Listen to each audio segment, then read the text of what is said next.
మనకి ఒక మనకంటే తక్కువ వాళ్ళంటే ఒక చులకన భావం, మనకంటే ఎక్కువ వాళ్ళంటే ఒక తాదాత్మ్యం.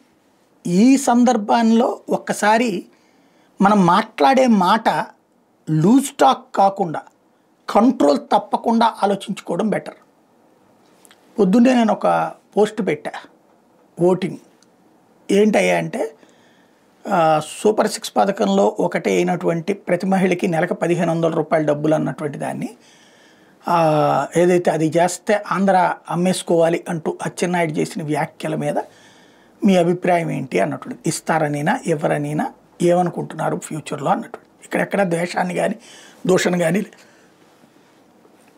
ఆ తర్వాత కామెంట్ చేసిన చాలామంది సరే నేను కామెంట్లని పట్టించుకొని ఒకటి నాకు అనిపించింది ఏంటది, మీలాంటి సీనియర్ జర్నలిస్టులు సోమరిపోతులు చేయడం ఎంతవరకు సబబని. ఏ పేదవాడైనా ప్రభుత్వ సంక్షేమ పథకం వచ్చాక పని మానేసి ఇంట్లో కూర్చున్నోని ఒక్కడిని చూపెట్టండి నాకు. పని మానేసి ఇంట్లో కూర్చున్నోడిని ఏ పేదవాడైనా పని మానేసి ఇంట్లో కూర్చోవడం చూసారా మీరు? వెళ్ళండి పేదవాడి ఇళ్ళ దగ్గరికి. నేను వెళ్ళా, నేను చూస్తా, నేను మాట్లాడతా.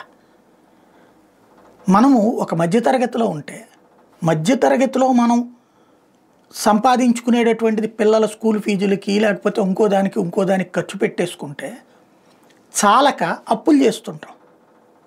బ్యాంకు లోన్స్ ఇస్తే మనకి పేదవాడికి లోన్ ఎవడిస్తాడండి? పుస్తలు తాకట్టు పెట్టి లోన్ తీసుకుంటాడు సార్ వాళ్ళకి. లేకపోతే ఏదో ఒకటి ఇంట్లో తాకట్టు పెట్టినే లోన్ తీసుకోవాలి వాళ్ళు. ఎందుకు? చివరికి జ్వరం వచ్చినా 1000 రూపాయలు డబ్బులు లేక రోజుల తరబడి విలవెల్లాడతాడు, గవర్నమెంట్ హాస్పిటల్ చుట్టూ తిరుగుతాడు. రూపాయి వాళ్ళకి అంత అవసరం. వాళ్లే లేకపోతే మన బ్రతుకులు ఎక్కడ ఉన్నాయండి? నువ్వు నేను వెళ్ళి వ్యవసాయం చేస్తామా? ఆ దుక్కి ఇదంతా దున్నగలమా మన శరీరంతో? మనం దున్నలేనప్పుడు మనం తింటోంది తక్కువ రేటుకే తినగలుగుతున్నాంగా. మనకి భారం అనిపిస్తోంది, కానీ అది వెళ్ళి మనం చేస్తే ఎంత భారం అవుతుందండి? అట్లాగే ఆ మూట మోస్తామా, మనం మొయ్యగలమా?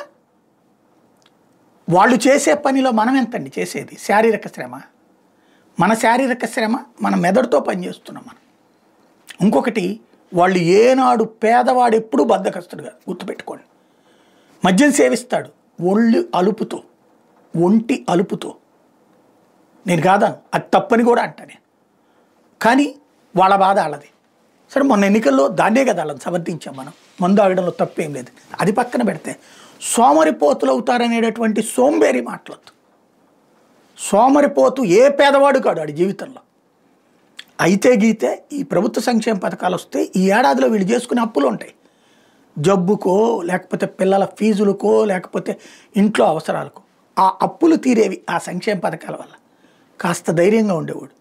ఇదివరకు అప్పు తీసుకుంటే వాళ్ళకి ఎంత వడ్డీలకి ఇస్తారనుకుంటున్నారండి? 2 రూపాయల వడ్డీకి దొరికితే అదృష్టవంతుడు. 4, 5, 10 అదేమంటే అందిన గాడికే రాబట్టుకునేటటువంటి దౌర్భాగ్యం వాళ్ళకి.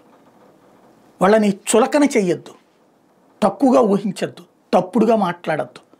ఇంకోటి, ఆ పేదవాళ్ళు లేకపోతే ఆ శ్రామికుడి కష్టం లేకపోతే మన పరిశ్రమలు ఎక్కడున్నాయి? మన వ్యవసాయం ఎక్కడుంది? మన అభివృద్ధి ఎక్కడుంది? మన బ్రతుకులు ఎక్కడున్నాయి?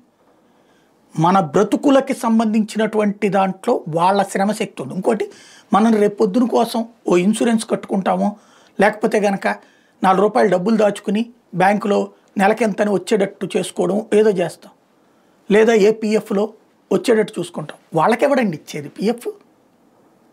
వాళ్ళ బతికేంటండి 40 ఏళ్ళు దాటాక? వాళ్ళ బ్రతికేంటి 50 ఏళ్ళు దాటి? 40 ఏళ్ళకే ఒళ్ళు పులిసిపోతుంది వాళ్ళకి ఆ శారీరక శ్రమతో. 50 ఏళ్ళు దాటాక వాళ్ళ బ్రతికేంటి? ఎవడో చూస్తాడు వాళ్ళని. వాళ్ళ బ్రతుకులకి ఇది ఒక చిన్ని భరోసా. మనం ఇచ్చే సంక్షేమ పథకాలు చిన్ని భరోసా.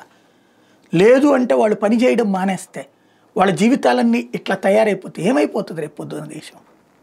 కొంచెం మనం పేదవాళ్ల పట్లన ఎవడో గన్నాయిగాడు సగం నాలెడ్జిగాడు వాగే వాగుడుతో మనం కూడా గనక ఓకే అయితే మనకి మానవత్వం లేని మనుషులు అవుతాం. ఆలోచించుకోవాలి.